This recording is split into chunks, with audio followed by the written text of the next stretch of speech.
mag-comment kayo kung ano yung mga gusto nyong ano, no, i-gawa ko ng tutorial dito sa 3D Max. At maggagawa rin ako ng mga tutorial ko sa regarding sa yung nga, yung next is post production dito. Sorry. Post production dito sa ano na to, sa room na to, yung sa mga na-render natin na image channels using Photoshop.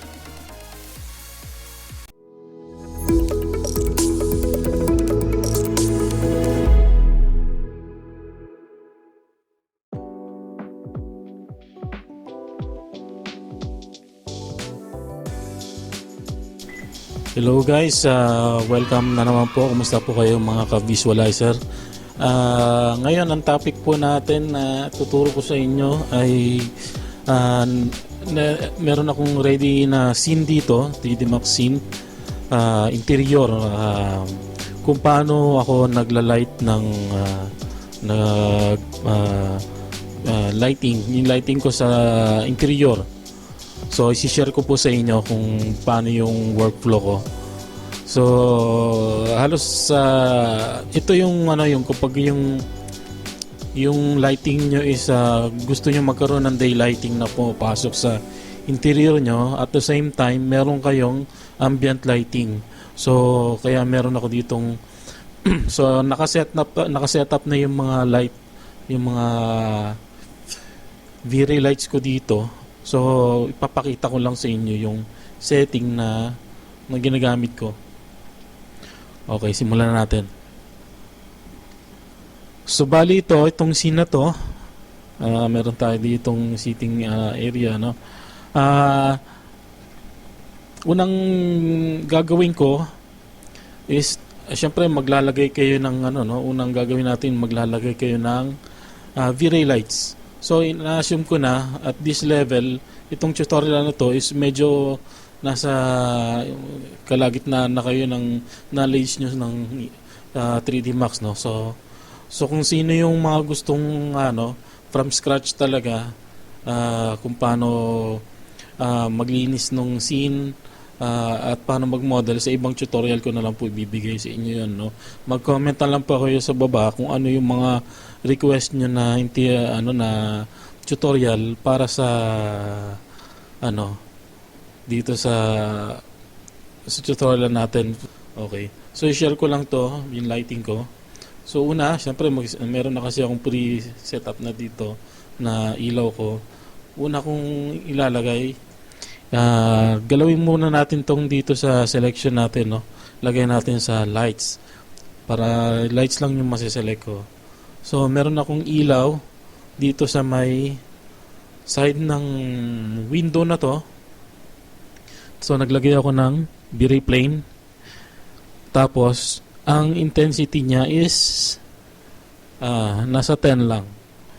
Okay, tapos yung color niya puti lang. Tapos dito naman sa may meron akong pintuan dito, sliding door. Naglagay ako ng V-ray plane din. Tapos ang multiplier niya is 5 lang. So basta huwag niyo kakalimutan, dapat naka-invisible siya para hindi nakikita yung rectangular plane na may light dyan. And then affect reflection. So kapag meron mga reflections yung sa mga object mo, sa materials, hindi siya nakikita. And then nag-set up din ako ng mga ilaw ko dito, katulad dito sa ceiling. Meron akong IES. So sa mga hindi pa marunong maglagay ng IES, so dito so lights, tapos V-ray, IES, tapos pagka nailagay nyo na dyan, maglalagay kayo ng IES file. So select nyo lang kung saan yung ito kasi yun sa akin, meron akong naka-ready na IES file. Comment lang kayo kung sinong may gusto ng IES file at mag-share ako sa inyo. Ayan, open ko. So ayan, so dito naman sa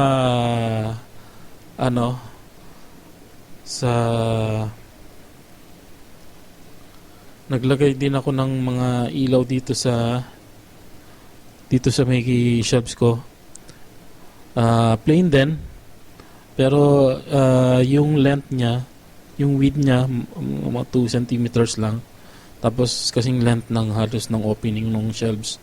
And then same din, walang uncheck niyo after reflections, and then invisible. Tapos dito sa may gusto ko kasi may yung ambience niya dito is medyo yellowish yung yung kulay ng light niya. So ang ginagawa ko usually, pupunta ako sa temperature, tapos kukuha dito, lalagyan ko ng value to, kunyari 5.5, nagiging puti siya, di ba? Pag binaba mo yung value niyan, katulad ng 3.5 na sinetap ko, magiging dilaw siya. So dyan lang ako kumukuha ng pwede nyo naman i-manual yan, tapos babalik ko sa color. Pwede mong i-click yan, tapos select mo kung anong kulay dito. Pero ito kasi para mas accurate yung kulay ng temperature ng ng ilaw, is dito ako kumukuha, binababa ko lang yung value, tapos babalik ulit sa color. So yun pa rin yung kulay niya. So hindi mo na kailangan mahula kung anong kulay dito ng except ko syempre kung gusto niyo ng kulay ng di ba, na mga neon lights na katulad ng purple, yan, select kayo dito.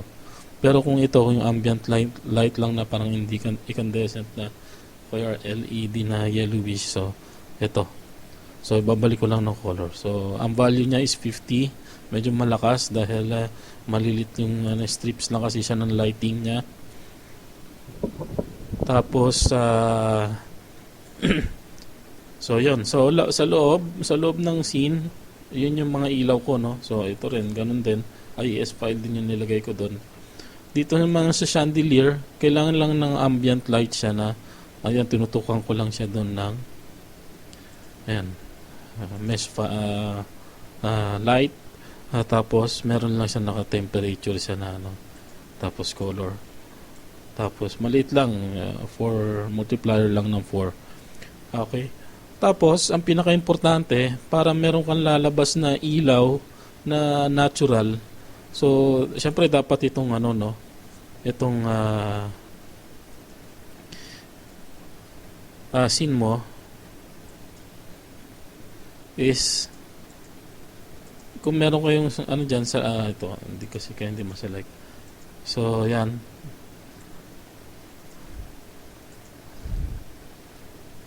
kung meron kayong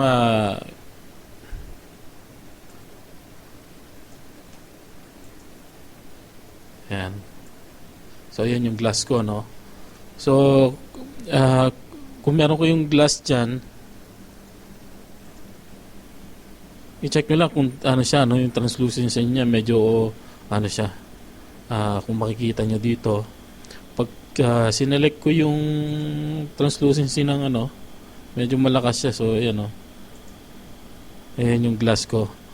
So sa mga may gusto ng setting ko ng glass, so ganito lang po yung glass ko, nilalagyan ko lang siya ng fall off, yan, dito sa reflection. Okay. Tapos yun nga, pag yung ilaw sa labas, papansin nyo wala akong V-rays na nilagay, wala akong nilagay na dome, V-ray dome light, kasi medyo mabigat na yon. So para mas medyo kasi usually naman pag daylighting sa sa labas, no, is minsan burn out na siya sa pero hindi naman yung totally burn out talaga, pero malakas yung niya. So ang ginagawa ko is yung gagawa ko sa material editor ko, no. So ito, no. So meron akong V-Ray Sky. So ang lang is kunyari from scratch, no. So i-select nyo lang to, of course, yung get material, and then hanapin nyo lang yung V-Ray Sky.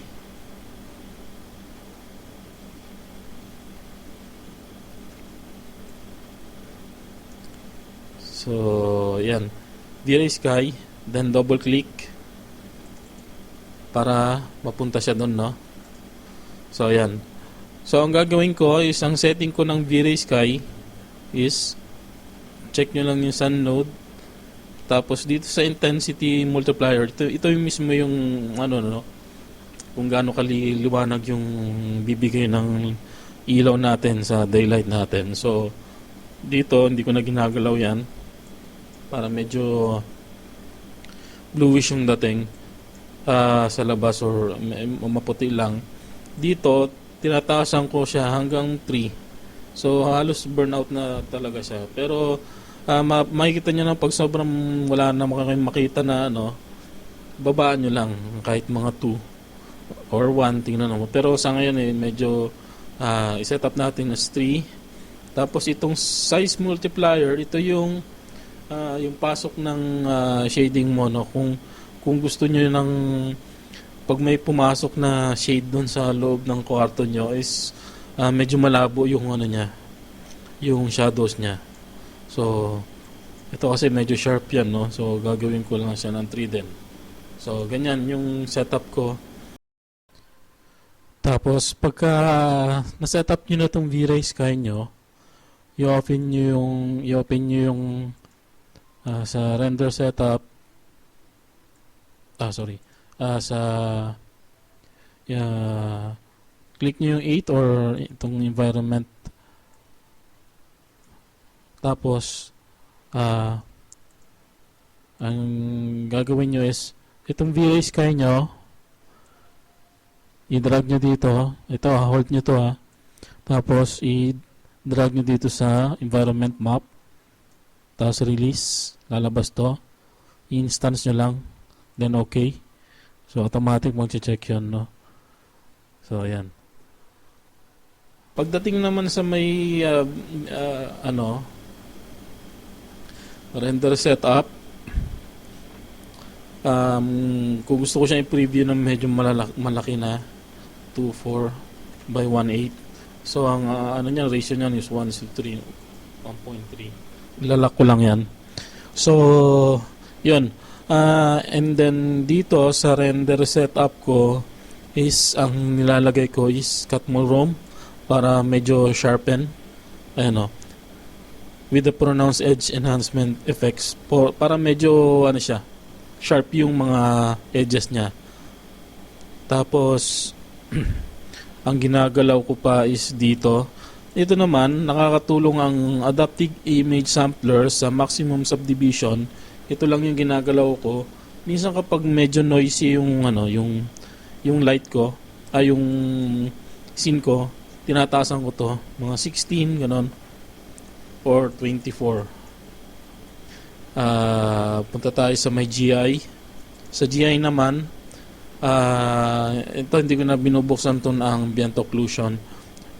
Naka primary engine ko Radiance Map, secondary engine ko sa Light Cache, and then dito gagawin kong 500 for preliminary render lang yan, sa pagsilip mo lang.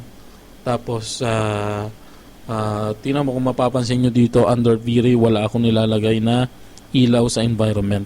So okay na yung V-Ray Sky ko. So balik ako ng GI. Tapos settings. So okay na. Ito pwede mong galawin kung dynamic memory limit kung meron kang problema sa pagre-render, kung may nakita kang error na unhandled memory exception. Kailangan mo i-adjust to base sa memory na sa RAM ng computer mo para maitodo mo yung RAM niya at makatulong sa pag-render, no? Tapos sa render elements ko dito ako maglalagay ng yung pwede mong gamitin as ambient occlusion sa mga corners para mas makikita mo yung mas madidefine yung mga corners niya. Usually ang mga ginagamit ko, magkakaroon din ako ng separate na tutorial dito. Comment nyo lang kung gusto nyo separate na render elements na yung post-production ko sa Photoshop.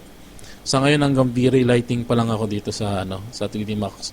So mag-a-add ako ng elements ko para magamit ko sa post-production ko.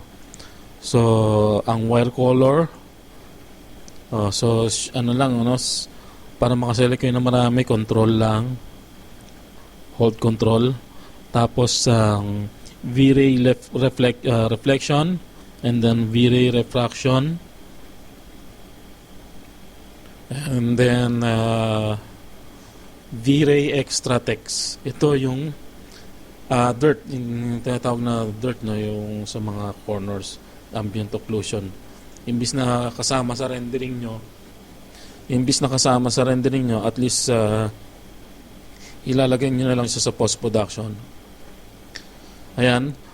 Pero dito sa V-ray extra text, maglalagay ako ng V-ray dirt dito na map. So under sa parameter niya, dito sa baba, texture, click nyo lang yan. Lalabas itong parameter niya to, material browser. I-select nyo lang yung V-ray dirt. Double click, mapupunta siya na dun. So okay na yan. Close nyo na lang. So ayan, so ready na kayong i-render, no? Naka-setup na yung lights nyo. So try nating i-render.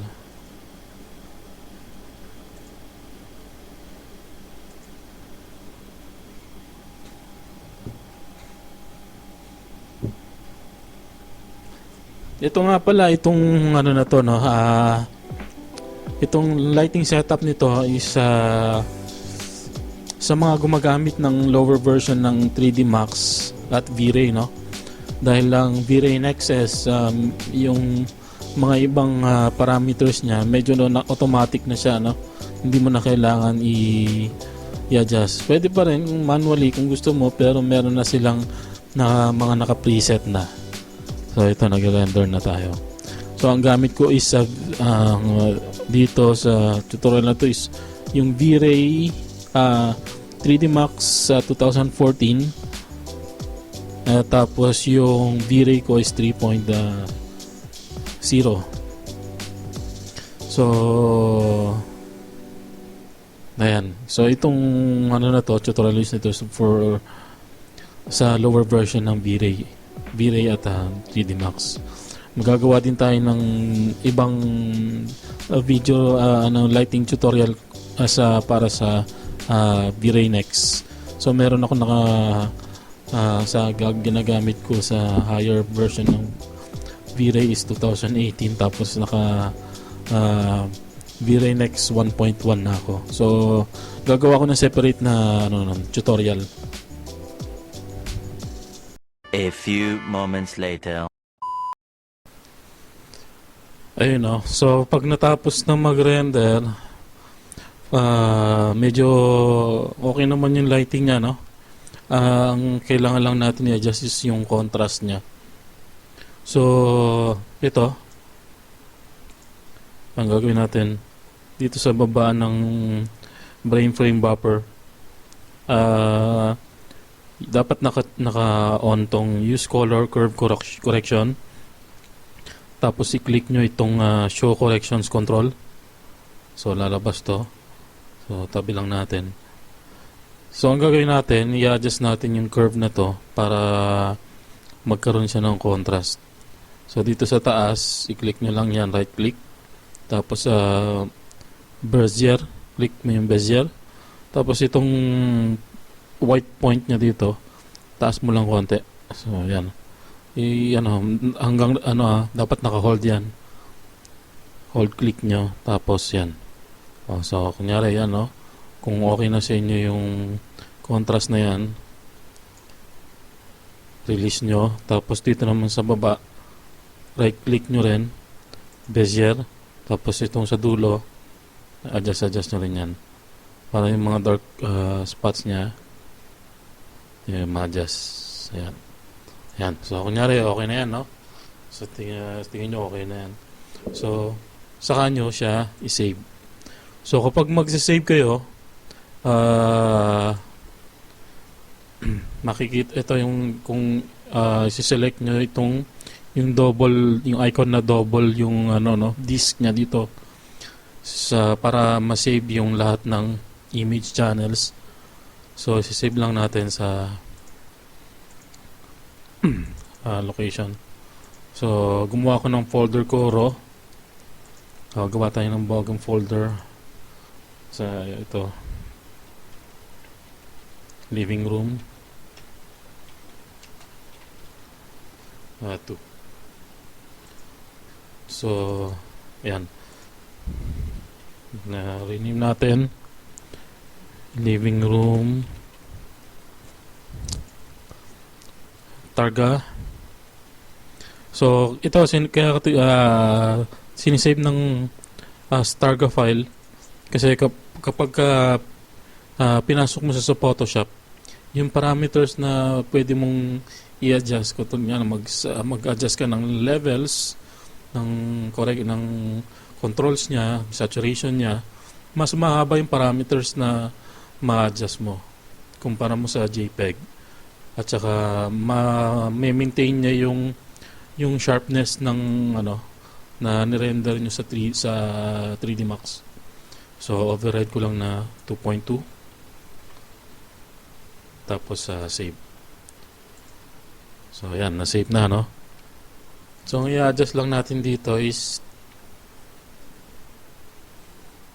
ito. So ang output size natin is okay na, 2.4. Dun sa GI, ito, yung subdivision, gawin natin at least mga 1,000. Yan. Tapos nasa lightcast nya, no? Tapos irradiance map, pwede nyo siyang gawing yung subdivs nya is 100. Tapos dito 50 interpolation, interpol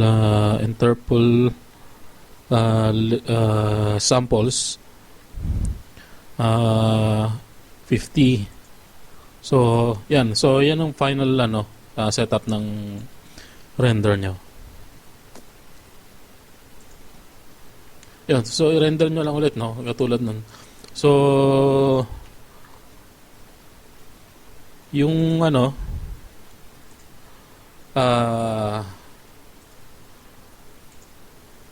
hanggang dito na lang po tayo dito, no, sa interior lighting setup.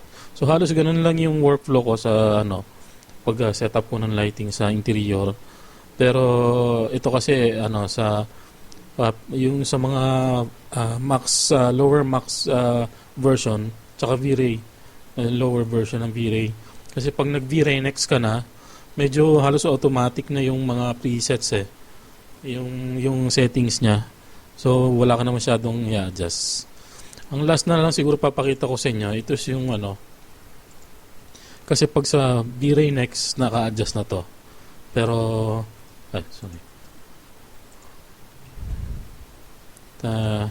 Yun dito yung camera niya. Ang ginamit ko is V-Ray camera. So ang ginagawa ko, ang focal length ko, pinakamaliit na focal length ko usually is hanggang 22 lang ako. So hanggang 22 lang ako dito.